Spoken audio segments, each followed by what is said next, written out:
हरे कृष्णा।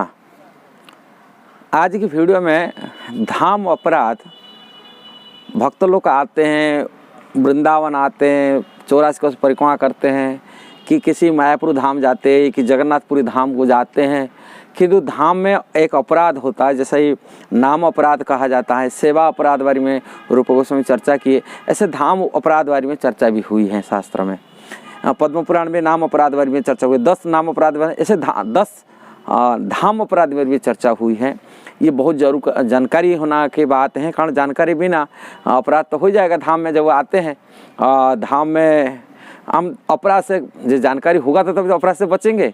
इसलिए जानकारी के लिए बहुत जरूरी है वीडियो को देखना, सुनना, जानकारी लेना है कि धाम में क्या अपराध हो जाता है धाम में, जिसके कारण से हम धाम कारण से अपराध से मुक्त होकर के भगवान की कृष्ण की भजन कर सकते हैं, धाम यात्रा कर सकते, धाम की लाभ उठा सकते। नहीं तो अपराध करेंगे तो धाम लाभ नहीं होगा, पुण्य हानि होगा। ऐसा कहते हैं धाम में भजन करने से लाखों गुण फल वृद्धि होता है, लाखों गुण फल वृद्धि होता है, ये कहा जाता है। पद्म पुराण में एक कथा वर्णन है, यदि आपको भजन करते हैं, गौशाला में बैठ के जप करते हैं तो आपको 100 गुण फल बढ़ जाता है। अब तुलसी महारानी के पास जप करेंगे तो 1000 गुण फल बढ़ता है। अब तीर्थों में जाकर जप करेंगे तो उसको 10,000 गुण फल बढ़ता है। अब वही चीज़ भगवान के धाम, भगवान धाम मतलब भगवान के रेसिडेंट घर है, भगवान के निवास स्थान को धाम कहा जाता है। और उसी जगह पर जैसे कोई भजन करते हैं वहाँ लाखों गुण फल मिलता है। ये पद्म पुराण की बात है, मैं अपने मनगढ़ंत बात नहीं बोलता हूँ। पद्म पुराण पढ़ के देख लीजिए, उसमें लिखा गया धाम में जप करने से भजन करो लाखों गुण, कई लोगों तो 1000 गुण लाखों गुण लिखा गया है, ये ध्यान देना। और यहाँ पे अपराध होने से उनके लाखों गुण हानि हो जाएगा। जैसा ही अलग जगह जप करेंगे, जैसे ही लाखों एक गुण से लाखों गुण बढ़ता है, ऐसे अपराध मध्य भी।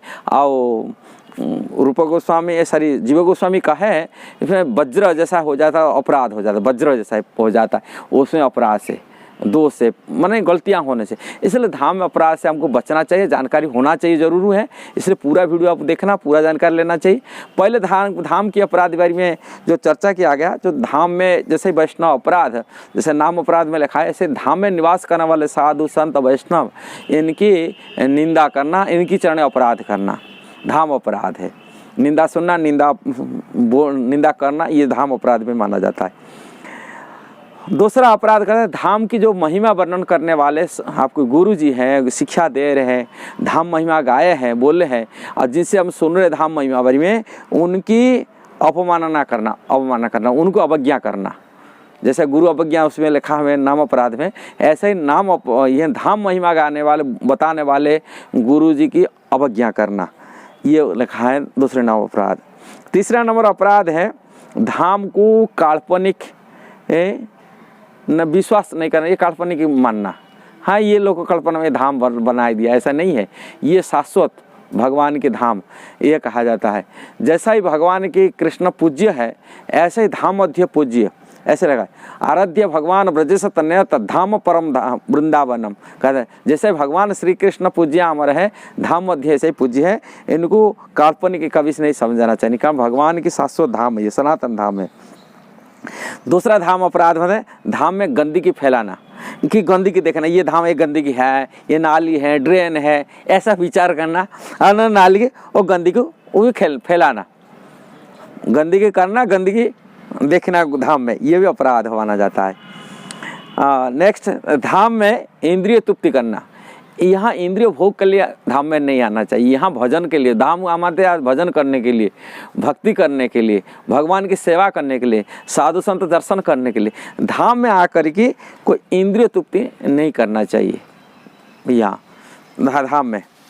पुणे धाम वासियों को, तो धाम में कोई भी जीव है, से पेड़ पौधा रूप में हो कि ये भी हो, धाम वासी जो भी जीव हैं, पशु पक्षी हो कि धाम निवास करने वाले साधु जो भी है साधु संतों को, उसको कभी साधारण नहीं मानना चाहिए। ये निश्चित कोई ना कोई पुण्य फल है, पिछला जीवन भक्ति किए होंगे, भगवान के भजन किए होंगे। जैसे भगवान कहते हैं जैसम तंत गतम पापम जनानम पुण्य कर्मणम ते द्वंद्व मोह निमुक्ता भजनते दृढ़। जिस प्रकार पुण्य इकट्ठा होने से, पाप खत्म होने से भगवान तो मेरा भजन कर पाता है, ऐसा ही व्यक्ति पुण्य इकट्ठा होने से और पाप खत्म होना व्यक्ति वो आकर धाम में जन्म लेता है, धाम में निवास करता है, धामवासी बनता है। इसलिए उनको साधारण कभी नहीं मानना चाहिए। नेक्स्ट कहता है धाम का सीमा रेखा में बांधना, ये नहीं उत्तर प्रदेश की ये सीमा से यही तक सीमा तक है कि देश काल पत्र ये जगह सीमा की रेखा में नभी कभी बांधना नहीं। ये नेक्स्ट ये धाम अपराध में आता है, सीमा रेखा के अंदर में अंतर्गत नहीं धाम है। धाम भगवान शाश्वत धाम, ये नित्य धाम शाश्वत धाम, इसे कोई सीमा रेखा के अंदर अंतर्गत भी नहीं है। धाम में कोई व्यापार भौतिक लाभ के लिए नहीं आना चाहिए। लोग बहुत जाते कोई हम धाम जाएंगे वहाँ कुछ रुकेंगे, वृंदावन कुछ बिजनेस मिल जाएगा, नहीं कुछ बिजनेस कर लेंगे, परिवार चलाएंगे, ये करेंगे। ऐसे धाम में बिजनेस करना ये भी धाम में अपराध है कि भौतिक लाभ के लिए, इंद्रिय तृप्ति के लिए यहाँ कुछ होटल खोल देंगे, यहाँ बिजनेस खोल देंगे, कोई भौतिक इच्छा से लोभ से, यह धाम अपराध है, धाम अपराध कहा जाता है। नेक्स्ट धाम अपराध में है धाम में भेद देखना, माने धाम में जैसे ये नवद्वीप धाम और वृंदावन धाम में भेद देखना, ये कहा जाता नहीं। जो हाँ गौड़ मंडल और ब्रज मंडल एक जैसा ही मानना, उसमें भेद नहीं देखना, ये अपराध है, धाम अपराध पहले माना जाता है। इसमें भेद नहीं देखना, धाम में भेद देखना नहीं चाहिए। और धाम को शाश्वत मानना हमेशा, ये हमेशा रहता है। धाम नष्ट होना है, प्रलय में भी ये नष्ट नहीं होता है। जैसे प्रलय होता है पूरी सृष्टि जलमग्न होता है, नष्ट हो जाता है, कि धाम परिवर्तन होता नहीं। कितना ब्रह्मा जी आए हैं चला गए, कितना मनु आए चला गए, परिवर्तन होता है, किंतु धाम परिवर्तन है। पृथ्वी में बहुत सारी परिवर्तन हो जाता है, क्योंकि धाम ऐसे ही शाश्वत रूप में रहता है, स्थिर रहता है। कितना युग में वही धाम वृंदावन है, 1000 सत्य युग बीत चुका है, 1000 लाखों लाख बीत चुका है, अनादिकाल से चल रहा है, किंतु युग परिवर्तन हो जाता है, मनंतर परिवर्तन हो जाता है, कल्प परिवर्तन हो जाता है, ब्रह्मा जी की देहावसान भी होता है, क्योंकि धाम हमेशा शाश्वत ही रहता है, वो नित्य धाम ही रहता है, धाम परिवर्तन नहीं होता है। चाहे जगन्नाथपुरी धाम हो कि ये ब्रज धाम वृंदावन हो कि मायापुर नवद्वीप धाम हो, ये धाम हमेशा शाश्वत हो, हर युग में हर मनंतर में ये हमेशा रहता है, कभी परिवर्तन नहीं होता, धाम शाश्वत रहता है, इसलिए धाम कहते हैं।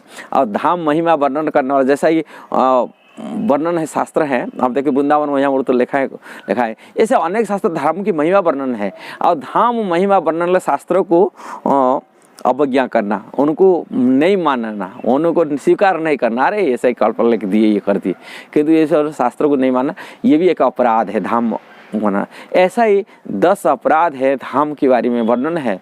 धाम बारे में अनेक है, इसलिए हमको इसको जानकारी करना चाहिए। धाम में जब आते हैं धाम में प्रणाम करना चाहिए, धाम का आशीर्वाद लेना चाहिए, शरण में जाना चाहिए, उनके चरण धाम की रज मस्तक में धारण करना चाहिए। क्या भगवान की लीला स्थल यहाँ है, भगवान यहाँ लीला किए, अपनी पैर में भगवान यहाँ घूमे, अब गाय चराए, ग्वाला सखा के सारे खेले, भगवान तरह तरह लीला किए। इसलिए लीला स्थली भगवान की माने बार्थ प्लेस है और लीला स्थली है, भगवान के प्रिय स्थान है। धाम भगवान से अभिन्न मानस स्वरूप माना जाता है। जैसे ही भगवान की पूज्य है ऐसे ही धाम मध्य पूज्य है, भेद नहीं देखना चाहिए। नाम भगवान से, जैसे भगवान के नाम से भगवान अलग नहीं होता है, ऐसे धाम मध्य भगवान से अलग वस्तु नहीं। भगवान अपनी स्वरूप माना ही धाम वाली मानना चाहिए, भगवान के स्वरूप है ये धाम है। इसलिए धाम को, वृंदावन और ब्रज को अपना मान के इस प्रकार विचार रखिए कि धाम यात्रा करेंगे तभी निश्चित जीवन में सफल मिलेगा और धाम निवास करे मिलेगा और धाम में प्रवेश कर सकते, धाम में रह सकते और धाम में परिकर बन सकते भगवान कृष्ण के, और धाम में लाभ उठाना। जैसे ही पूज्य भगवान पूज्य है ऐसे धाम मध्य पूज्य, ब्रजवास पूज्य। 5 महासाधन में एक साधन है धाम वास, जिस प्रकार की मथुरा ब्रजमंडल वास है ये कहा गया। जैसे शिवविग्रह पूजा करते हैं लाभ उठाते हैं, जिस प्रकार नाम हरिनाम करके लाभ उठाते, जैसा ही साधु संत भक्तों की संगति करके लाभ उठाते, श्रीमद् भागवत पढ़ के जैसा लाभ उठाते, ऐसे ही धाम निवास करने से लाभ उठा सकते। धाम को यदि अपराध से रहित होकर धाम निवास करते हैं तो धाम की प्रभाव से, धाम की कृपा से हम इस संसार से मुक्त हो कि भगवान के नित्य पार्षद बन सकते, परिकर बन सकते और भगवान श्री कृष्ण की भक्ति की प्राप्त कर सकते। यदि आपको वीडियो अच्छा लगा जरूर शेयर करना, सब्सक्राइब करना, लाइक कमेंट देना। हरे कृष्णा।